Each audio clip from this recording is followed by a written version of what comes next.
Hey folks, welcome to the CyberAware Podcast series, episode 2 of it, with password and protecting devices being our primary topic of focus. We're with our guest today, Bradley Ammerman. With me, your host, Sherwin and your co-host, Raj Manandar. We both work as IT Sec analysts for ITS at Minnesota State University, Mankato.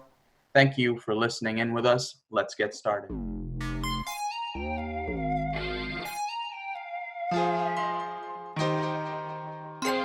Brad, would you say a few words to introduce yourself? Adjunct faculty professor at MSU. I teach IT 350 and IT 450. You've also have worked in the industry, correct? Yes, quite a bit. Would you like me to go over my bio? Sure, a little bit. Okay. Let's see. I started as a web and intranet and extranet professional at the Supreme Court of Nevada. From there, I became an analytics guy over at the Denver International Airport. I basically was on their incident response. After that, I went to be a pen tester, and that's basically what I've been doing most of my life. I'm sure that our listeners tuning in would love to hear more about how you've progressed, and we'll get to some questions on that. So, pertaining to our topic for today's, which is password and protecting devices, we're continuing off the series that we had with our last guest speaker, Dr. Christoph Volsos, where we talked about phishing and phishing emails and patching devices. So, with passwords and password, protections, password security, do you have some information on that students and staff here at MSU should be aware of? Oh, definitely. But I actually have a question about Dr. V being on, if I may. Sure, yeah. Go. So did he have a take on if a company should be ramping up their phishing campaigns on internal employees since now we're, in a crisis and working from home? Yeah, he did. We talked quite a bit about phishing, and he did mention, especially right now with the current crisis situation, there are a lot of kind of like redundancies at various corporations and companies. And Dr. V essentially told that, yeah, given the current situation where everyone's trying to work remote and, is working from their home, phishing should be a big focus for a lot of companies. And we talked a lot from our aspect as well, since we work as, security analysts at the university. We've been receiving quite the influx on phishing emails. And Raj, do you have any things to add about phishing? I think we kind of covered most of the stuff in the previous podcast that we had. Just, stay alert, just pause before you check your emails and stuff. Don't skim through it. Don't click on suspicious links. Report emails as much as you can that look suspicious and stuff. Yeah, a lot of phishing emails regarding COVID-19 and trying to scare students and staff and even faculty members. So. Yeah, when I was at Lockheed, we called this March Madness. All of our APT threat actors would ramp up in March for some reason. We actually had graphs on where we could see the peaks and the valleys from when their activity from, bad guys would ramp up, and March was a heavy one when it came to actively attacking and phishing campaigns from threat actors. And that's in general, correct? Regardless of the current situation we're in. Correct. Yeah, this is even prior to the COVID. Now, the COVID is probably just added to it. Now, I can hop back on your question now, passwords. Right. Um, Basically, if our audience is mostly students, I would like to say to them, if your password is the season and the year, which is usually the most known and most well used password. So, right now, spring 2020, change it.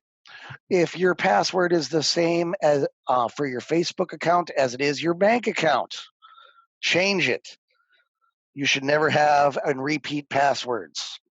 If your password is under 8 characters or it's password one, change it. get rid of the whole mentality of a password and migrate over to like a passphrase, something that's easily rememberable, but that you can also add a salt to. And what I mean by salt is using special characters in place of letters and numbers, or just in general at the end. So adding 3 £signs to the end of your password is going to heavily increase the strength of that. And in regards to password, length, should passwords be, so typically, from what we've gathered, at least passwords are the longer the better, correct? Well, see, it is the longer the better for password crackers. However, if it's something that's been in a word list, the length isn't going to matter. My GPU cracker and my 3 terabyte word list, if it's been found before, I'm going to find it in a matter of hours. Right. And that's the really downfall of it. So what I do, and I don't think anybody's going to follow this, but I have a password manager called KeyPass. Yes, it's been known to not be as secure, but however, it's locally stored on my device in an encrypted file share. So you have to actually unencrypt the file share with, a passphrase to be able to get to my password manager, then to also have to put in another password to get to all my other passwords. On my password manager, I have it set by default as 22 character passwords, implementing upper, lower, number, and special character. And that's me personally. On other things, I also have stronger passwords. So, like my bank account is a 64-character password on one of them. The one, I think Wells Fargo only allows 14 or 16, so I have it to the max. But I also implement two-factor authentication. So with that, they also have to, they send me a code and then I have to put it in. So that just adds another layer of security on my banking. Now, you did mention some key terms such as wordless, brute force attack, and two-factor authentication. Would you care to explain some of them to the listeners out there? Yeah. So a word list is basically, if you have common sense, it's a bunch of words in a list. Now, what they normally are is going to be common passwords that have been identified and thrown into this list. Or it's jumbles of multiple alphabets that are merged together into a list that I can leverage against password hashes to try and crack it faster. If I don't have like a word list, Sherwin said a brute force attack. That's where I just basically throw my password cracker at it saying, try everything until you crack it. That's going to take a lot longer, but when you have companies that have GPU crackers with 10 to 20 video cards in it, it's going to ramp up the amount of time that it'll take to actually crack that password. And then for a password management system, basically you have a master password, and that will be used to decrypt your password safe to where all your passwords are stored. So, an example for me, I have a password for every single website I'm on, and each one is different. They are stored in this password safe where I actually have to go and put a password in to get to my passwords. And that is one of the key things that we've noticed as well. Whenever we have these data breaches, the first thing is most people reuse a lot of the passwords, and that's a big area of compromise. And we've gotten quite a few emails about data breaches from, external sources that report to us and tell us about our user base as to who is reusing same passwords that they use for their, associated Star ID and their MSU account for various other services. And that's how they get breached and hacked. Oh, definitely. I've been on engagements when I physically break into a building or I'm just doing an assessment, and they have the password written on a post-it note under a keyboard in the left drawer right next to their chair, or even just on the whiteboard. Those things no one should ever do. However, when companies implement the change every 90 days. You have to change your password, and it can't be something remotely close to the previous one. People start to forget. So when it is difficult, by adding more strength or length to it, the likelihood of them remembering is going to be much harder. So what do? They in turn write it down. That's where that password safe would come into play. Instead of writing it down, you just remember the one password, and then all the other ones you just copy and paste out.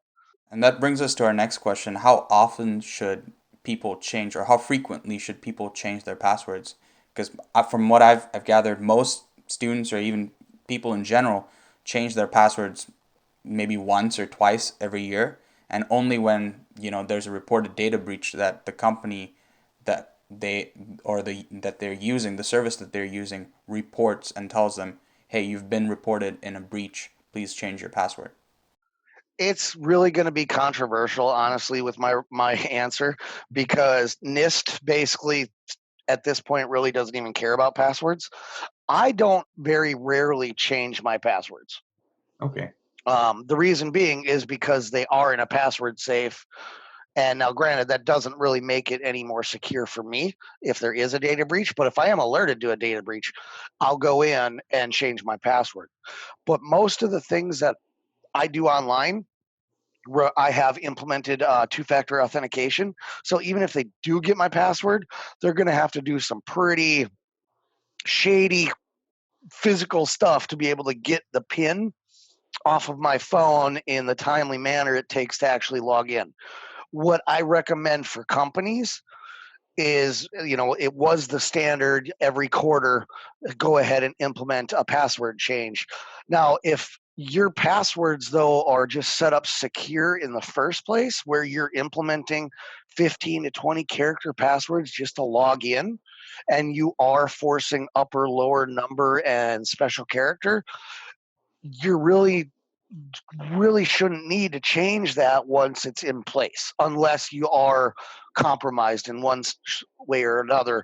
And other things, though, too, administrators and critical business units should have even longer passwords. And then you have your separation of duties. So if there are an administrator that has access to, like, your domain controller or any critical business, he should have two accounts. One is just his normal everyday account that he can have whatever password on there, and two is his more secure one, which would be like 20 to 30 characters long.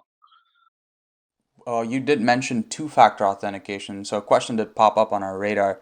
What's the difference between two-factor authentication and multi-factor authentication, and is multi-factor authentication truly better than two-factor authentication? Well, so the over-the-wire things that you get from, like, Wells Fargo, that's not really the two-factor I'm talking about. Like, two-factor authentication is something you have and something you know. So a password and a PIN code, a badge and a passphrase, a retinal scan and a PIN. Like, that's the two-factor. Multi-factor authentication, it could be like a mix of more than one. So you have a password, a PIN, and a badge. Does that make sense? Yeah, it does. So, yeah, you mentioned retinal scan and biometrics. Are they more effective to like a PIN or password? That's when we have to take into account where there's your false positive rate versus your false negative rate. And it's a mathematical equation that you have to take into account to actually see if that is a viable solution. We only had that at Lockheed, and only like high up people would do it. And the reason being is because of the privacy. I mean, you're getting your eye so close to something that you could get, eye goo from someone else. Mhm. But it is a good form of authentication, right? It's one of them. Yeah, it's up there. I mean, there's so many different biometrics that are out there, but companies, at least like feasibly, are not going to implement that for their client base. So just adding that one, like Google Authenticator, is a tool for doing a two-factor authentication. Wells Fargo has their little passphrase that they send you a text message with. Actually, I think most banks do that. I would recommend, students and or faculty listening to do this, to go to your web, account on your bank and implement this like ASAP, because that's going to be just another layer. And if your passwords are only 8 characters long and it's, Broncos 2, and then you change your password to Broncos 3, a hacker's going to, well, I'm not going to say hacker because hackers are the good guys. An attacker, a criminal is going to be able to find that out very quickly. Yeah, I know definitely for when it comes down to biometrics, there are a bunch of different biometrics. Like I know that even, we have a toe print, a unique toe print, or even like the underside of our tongue can be, even taken as a unique biometric. So it's not feasible for companies and corporations to incorporate those, unique biometrics or some things that it might not even be sanitary. Yeah, I mean, there's so many. I mean, like most of them, I would say, are sanitary, like your voice identification. Uh, the eye scanners, not so much. Fingerprint scanners, I mean, that's like nasty. I don't know if you've ever been to the airport, but those kiosks are really not the cleanest thing when you have to log into your flight.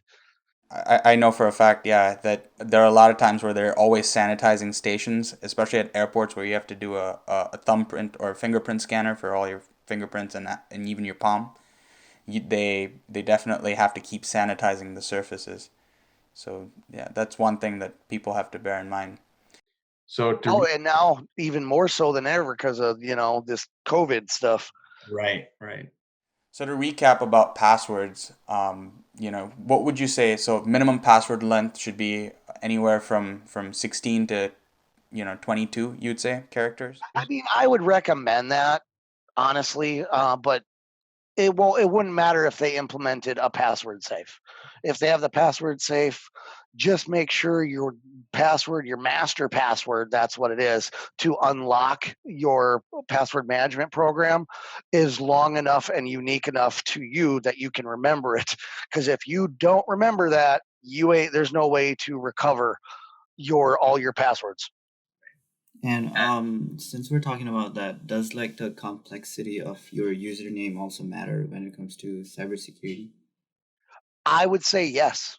At a company, you're not going to have that ability because it's going to be usually first initial, last name, first name, last initial. I've seen some companies, and this is brilliant, doing aliases. So your email is your first name and last name and at company, but your login is like ASDF 642. I actually have so for all my critical stuff, my banking, my loans, any kind of bills that I pay, all of those, I have special characters in my actual username. So it'll be like pound underscore space 13, and that's going to be my actual username. Do you have any more questions, Raj? No, that was kind of what was popping on my mind because a lot of people just don't really care about the username when it comes to creating accounts. They just kind of throw in their email address. Also, sometimes I think that's kind of a major thing to look into as well. Right. Oh, it's 100%. Yeah. Other things that are horrible that people do too, and I myself have done it in the past, saving your username and password to your Firefox. Well, if an attacker gets physical access or even virtual access to your box, all they have to do is go into the password manager of your Firefox and unshadow the password, and there it is in clear text. Just before we proceed on to the final recap for passwords, one of the critical questions that was sent to us was when it comes to password strength, is it better to just use like arbitrary characters or random characters as opposed to like a passphrase? And is it better to use like multiple alphanumeric characters? What would you say to that, Brad? Yes. Either or is great. It's what works best for you. So for me, I have, a passphrase. So an example would be all your base are belong to us, or these are not the droids you're looking for. You're going to remember that because those are movie quotes. All right, now just in your head, change all the one, let's say A's, they're at signs, and I's are now ones. that's going to increase, the strength, and then add, a couple of characters at the end of the passphrase itself, like 5 pounds. You got a pretty secure password, passphrase right there. Yeah, hopefully you haven't given away any, of your passwords and how you think of creating your passphrases. Nope. Most of my stuff is honestly just random. I just hit generate on my password manager and tell it how many characters, and then it just gives it to me. Are there any specific password managers that you recommend?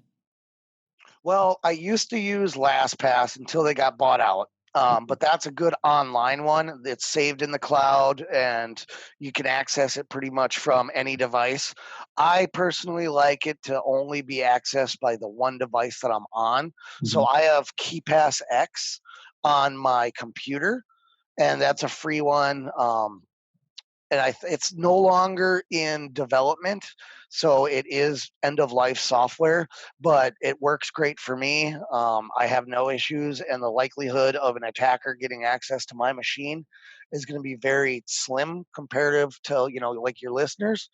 And I also have KeePass X Droid on my phone, so that way I can access my password safe on my phone if I'm ever out and about, or if I'm at like traveling for work. Right. So definitely use password managers, and that will help with the password security, correct? 100%. Yeah. So use passphrases or use a password generator and use password managers. And I think that's about it for passwords. So now moving on to device protection. Raj, would you care to tell us about some of the measures that we at ITS at Minnesota State University, some of the procedures that we do to ensure that devices and our assets are protected? Yep. So first and foremost is basically just locking your computer whenever it's not in use. And again, the thing we just talked about before, passwords, that also comes to play when protecting devices. Other than that, if you're like in a public space, having like a Kensington lock also kind of helps. Also, we also use that in ITS on the devices. And putting on a webcam cover, or even just covering up the webcam with like a blue painter's tape, is also recommended. And lastly, what we do is we keep track of like all the devices that we're using, or like that's been given to staff or faculty, just so that we know where they are they updated or not. Right. And do you have anything to add to this, Brad, in terms of general device protection? One good thing that wasn't mentioned is a privacy screen, because most people nowadays are using laptops, tablets, for their mobile computing. We're not carrying around some big desktop and plugging it in unless we're doing like a LAN party at a buddy's house, So having that privacy screen protector is imperative if you're in close quarters and doing critical business work, in public places. I would recommend don't do critical business work in public places, but there might be a necessity for it. So implementing, a privacy screen is definitely huge.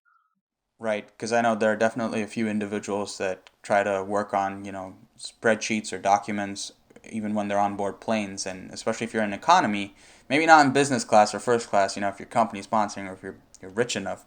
But if you're in economy, definitely you're in close proximity with your fellow passengers, and they can definitely peer over to their side and look at your screen. Oh yeah, dude, shoulder surfing is huge. And I'll tell you this, I've flown business and first class and I still do it. Is shoulder surfing quite a big technique that's used? Oh yeah. Access. Oh, 100%. I mean, shoulder surfing, how many times do you think you could be in class right now? Like if I'm teaching 450 and I have everybody in class, it's a hands-on class, so laptops are required, and someone's checking into their Twitch account, typing it in, and they're right in front of you. I mean, how hard is it to just, move your head a little bit and see what they're doing, see what they're typing, or even whip out your phone and hit record? I've noticed that at least with the matte displays, it doesn't take in that much light externally. But with those glossy LCD displays on laptop monitors, it definitely, you can see everything clear as day, regardless of the angle. And we call that a vulnerability, folks. Yep. So yeah, we were talking about protecting devices, and so we're wondering about like antivirus. So what do you think is the most secure antivirus out there, Brad? None. None. I mean, now this is my take because A, I have a Mac, and B, the whole point is an antivirus is to identify a virus. Now that's a reactive measure because the virus has to have already been identified, and the either the hash or the heuristics or the behavioral mechanisms have to be tracked and a rule created to be able to identify it. Here's a bad thing. Semantic, McAfee, or you name them, they don't share. There's no knowledge share. So if there's a 0-day that's found by one company, they're not sharing that secret sauce with all the other ones. So it all depends on that when it comes to your, antivirus. I would say for companies, yes, have it in place. And if I'm going to say the best one, it's going to be free, and it's called Microsoft Defender. That's interesting that you'd recommend Windows Defender over those antivirus softwares that companies and corporations spend maybe even up millions of dollars to try and protect, their devices. And you don't think Microsoft, the billion-trillion-dollar company, isn't doing the same thing? I mean, by what I've seen in the past 3 years, the complexity of that software and on its tracking and identifying of, attackers has just skybound comparative to what it used to be. I mean, I'm still trying when I have Windows Defender on assessments, I have to somehow try and bypass it, and it can be a pain in the butt. When we're talking about device security, another critical component would be webcams, right? Because especially now, everyone's working remote and from their house. So and this is from your personal, like, your engagements and your interactions with clients even, how easy is it to compromise or hack, a webcam device? Oh, 100% easy. I mean, they're all going to be mostly deployed with default credentials. And if the administrator doesn't go and change it, then you can easily log into, that video camera that the company has put into place for their, CCTV. When it comes to webcams on a personal device like your laptop, all I have to do is access the laptop. So if I am able to, let's say, exploit Bluekeep or the WannaCry vulnerabilities on your laptop, I can gain access to your webcam just by accessing your laptop. So, like Raj said, put tape over your camera if you're not going to be using it. And I would recommend don't use the internal webcam on any device. Have an external one. A, it's going to be higher quality for one, but B, you can unplug it. Right. So there, you take away the vulnerability. So definitely people are justified then in feeling concerned or that paranoia surrounding webcams, and especially a lot of security folks from industry saying, oh, you got to cover it up with tape, painter's tape, or even put a webcam cover. 100% vilified and justified. Speaking of which, when we're talking about protecting devices, I know a lot of companies, organizations, even we at the university, we're trying to ramp up our efforts in IoT device protection. So I know a lot of places, a lot of workspaces are going smart, smart devices, to the extent where some people even have what I think are pretty stupid smart devices, like, a smart refrigerator in their, in the communal kitchen space in, in the office area. Do you think, what do you think about all of that, Brad? If it's plugged into their network, it's not a smart idea. That's the best. I mean, I've used IoT to pivot, and it's easily done. So if you have IoT devices, segment them off of your critical infrastructure and have their own little subnet or virtual LAN where they can't talk to anything else, or just don't put them on the internet. So they're good, but you have to take up appropriate security measures.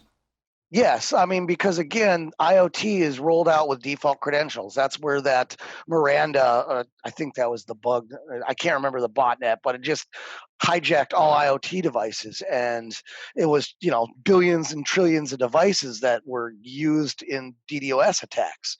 So, yes, segment that off. Like, I have a ton of smart devices in my home, a ton. Like all my lights, I have Alexas, I got plugs, but they're all on a virtual LAN that can't talk to any of my other devices, whether it's my TV or my office. I think for the folks listening out there, that's a great idea to try and implement those security measures. One of our final questions in regards to device protection specifically is, how do I transfer data securely from an older device to a newer device? I mean, an external hard drive.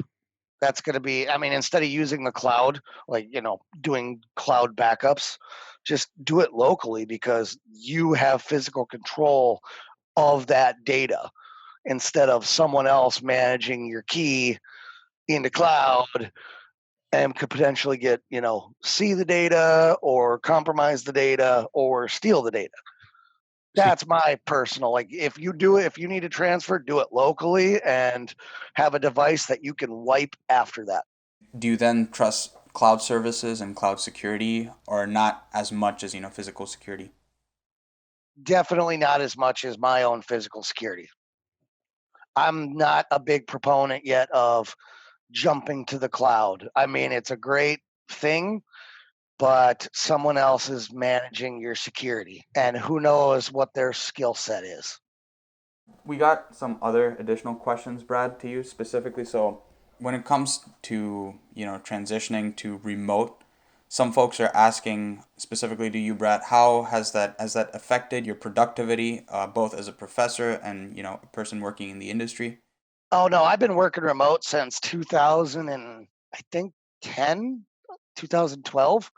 So, I mean, it hasn't impacted me now. When I first started, I realized I could get distracted really easy. Like I'd be doing this thing and like squirrel and I'm off track.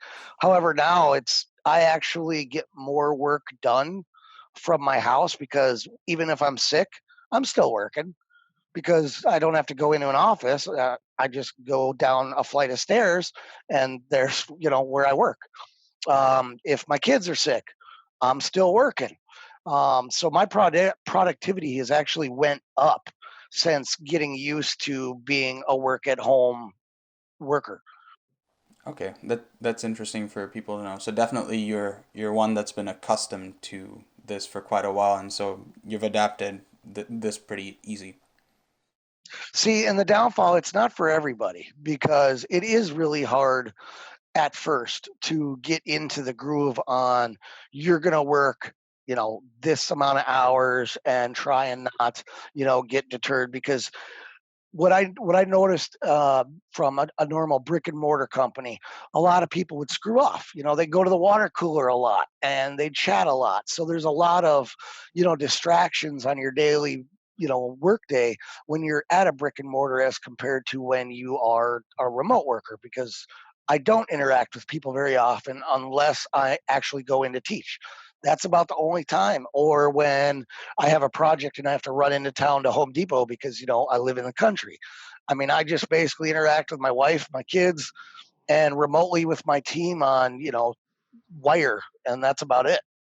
And me and Raj were talking about this earlier a couple of weeks ago. One of the things or the conclusion that we drew up was, especially since we've just transitioned into working remote and virtually, it's rather difficult to get accustomed to, especially if you've for the past at least a couple of months been clocking in to work, and even the transition from the professional work environment that you have set up already in your office space, coming now to your home, at least for me personally, I know I definitely feel a bit more unproductive as much as I would like to be.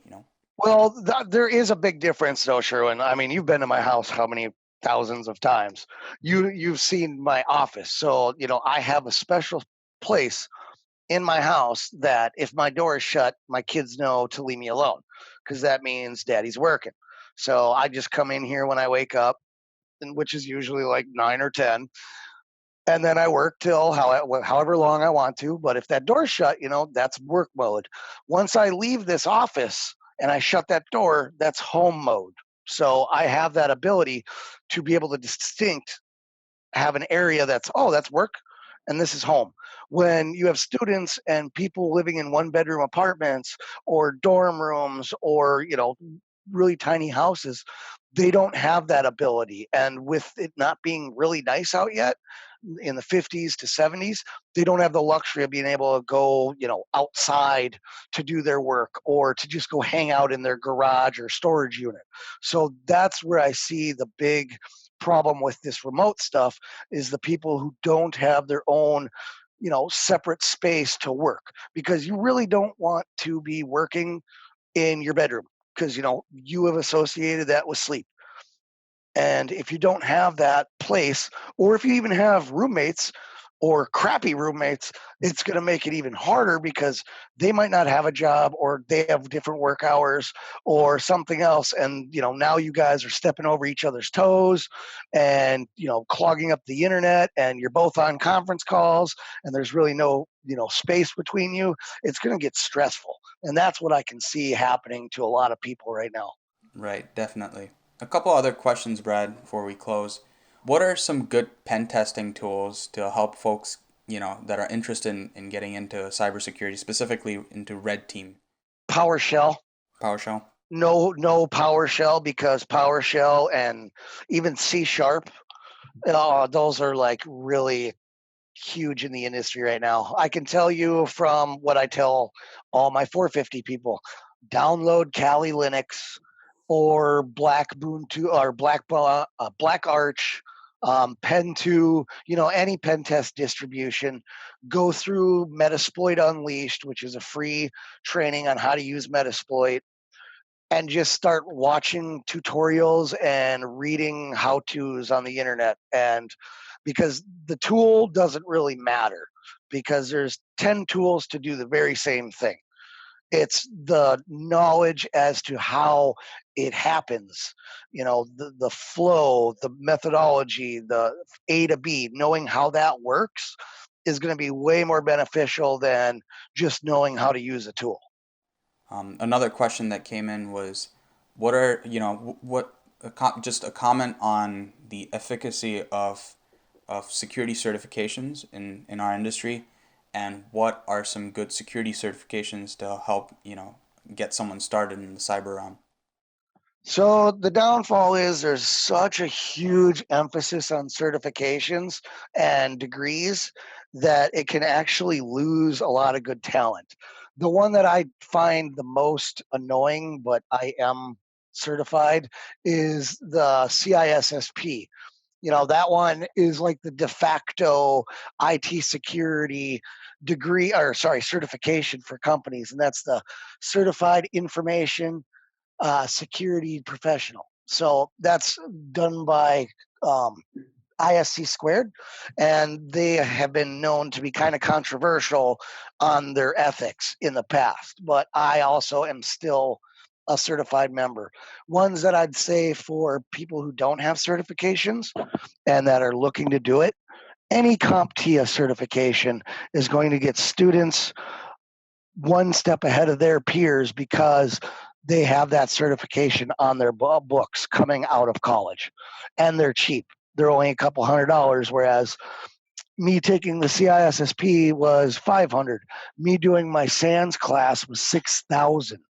So the certifications can definitely put a big hole in your wallet. So stick with the cheaper ones until you get into a company or hit the lottery to be able to afford to do it. Yeah, that's some good cert tips. Raj, do you have any closing comments or thoughts? Just stay secure, stay safe, follow all the steps you need to stay safe from COVID-19, and also for cyber hygiene. Right. Exercise good cyber hygiene. If anyone needs a 3D printed mask, you let me know. Mine looks like Bane. It's awesome. Yeah, be sure to contact Brad about that, folks. All right. Thank you so much, Brad, for coming in. All right, man. You guys have a good one. Back to work for me.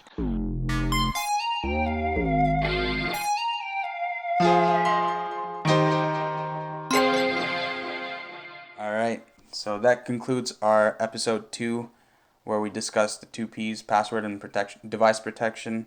Tune in again next week for the 3rd episode, where we'll be having Mike Hedlund from ISSO and a couple of group members on the podcast.